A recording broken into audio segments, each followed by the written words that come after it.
ஒரு கணவனும் ஒரு மனைவியும் ஜூக்குள்ள நடந்து போய்கிட்டு இருக்காங்க. அந்த மனைவி ஒரு விஷயத்த அப்ப கவனிக்கிறாங்க. ஒரு கூண்டுல 2 குரங்குகள் கையை பிடிச்சுக்கிட்டு ரொம்பவே அந்யோன்யமா உட்காந்துக்கிட்டு இருக்கு. இன்னொரு கூண்டுல ஒரு ஆண் சிங்கமும் பெண் சிங்கமும் தனித்தனியா படுத்துக்கிட்டு இருக்கு. அப்ப அவங்க கணவன் கிட்ட சொல்றாங்க, ரிலேஷன்ஷிப்னா இந்த குரங்கு மாதிரி தாங்க இருக்கணும், எப்படி அந்யோன்யமா பாசமா இருக்கு பாருங்க அப்படின்னு. அப்ப அந்த கணவன், இரு நான் உனக்கு ஒண்ணு காமிக்கிறேன் அப்படின்னு சொல்லிட்டு இந்த பெண் குரங்கு மேல சின்ன கல்லை எடுத்து போடுறாரு.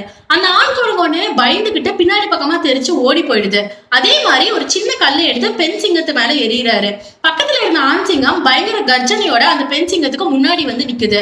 இந்த கணவன் இப்பதான் சொல்றாரு, இந்த குரங்கு மேல ஒரு சின்ன கல்லு பட்டோன்னே எங்க தனக்கு பிரச்சனை வந்துருமோனா அந்த ஆண் குரங்கு பயந்து ஓடி போகுது.